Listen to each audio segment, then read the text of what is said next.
เจ้าลูกหนังวิเคราะห์บานเตทีเด็ด3คู่ประจำวันพฤหัสที่19เดือน2ปี2026เขามาเริ่มกันในคู่หนึ่งในรายการยูโรปาลีกรอบเพลย์ออฟเตะในเวลา3:00ของคืนนี้การพบกันระหว่างเซลติกทีมอันดับ3จากลีกสกอตจะเปิดบ้านต้อนรับการมาเยือนของสตุตการ์ดทีมอันดับ4จากบุนเดสลิก้า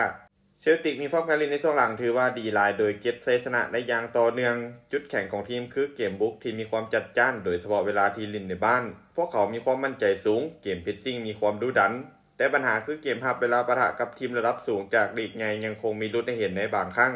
ส่วนสตุตการ์ดฟอร์มดีบ่แพ้กันโดยชนะ4แพ้1จาก5เกมหลังสุดจุดแข็งของทีมคือเกมสวนกลับไว้มีผู้เล่นที่มีความไวและการจบสกอร์ที่มีความหลากหลาย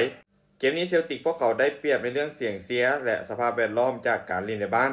ส่วนสตุตการ์ดพวกเขาบ่เป็นรองในเรื่องคุณภาพผู้เล่นและมีรุ่นที่จะยิงประตูได้อย่างแน่นอน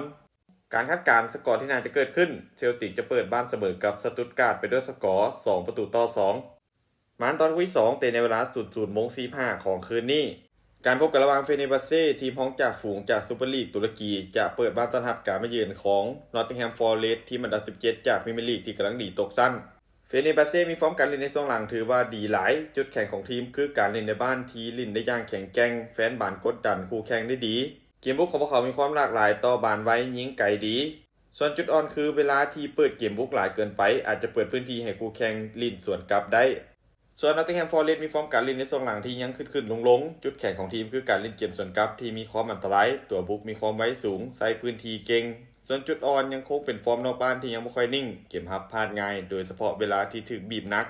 เกมนี้เฟเนร์บัสเซ่พวกเขาได้เปรียบในเรื่องการเล่นในบ้านมีฟอร์มการเล่นที่ดีรวมไปถึงบรรยากาศในสนามส่วนฟอร์เรสต์มีรุ่นที่จะยิงคืนได้แต่อาจจะยืนระยะได้ยาก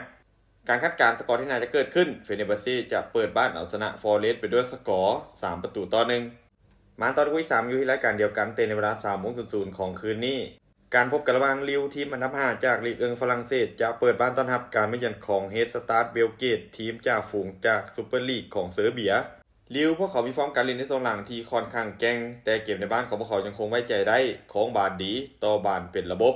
ส่วนเบลเกตทีมเยือนพวกเขามีฟอร์มการเล่นค่อนข้างดีเก็บชัยชนะได้อย่างต่อเนื่องจุดแข็งคือเกมบุกมีความมั่นใจยิงประตูได้อย่างต่อเนื่องมีวินัยในเกมรับดีเบิ่งจากภาพรวมลิวพวกเขาเหนือกว่าเล็กน้อยในเรื่องคุณภาพผู้เล่นบวกกับประสบการณ์ส่วนเบลเกตพวกเขามีฟอร์มที่กำลังอ่อนแรงอาจจะบ่มาอุดแน่นอนการคาดการณ์สกอร์ที่น่าจะเกิดขึ้นลิวจะเปิดบ้านเฉือนเอาชนะเบลเกตไปด้วยสกอร์2-1สุดท้ายนี้ถ้าทุกคนสนใจแนวทางดีๆแบบนี้อย่าลืมกดไลค์กดแชร์ออกไปเพื่อเป็นแนวทางเพิ่มเติมและใครสนใจอยากลงทุนสามารถกดลิงก์ทางหน้าช่องได้เลยเด้อ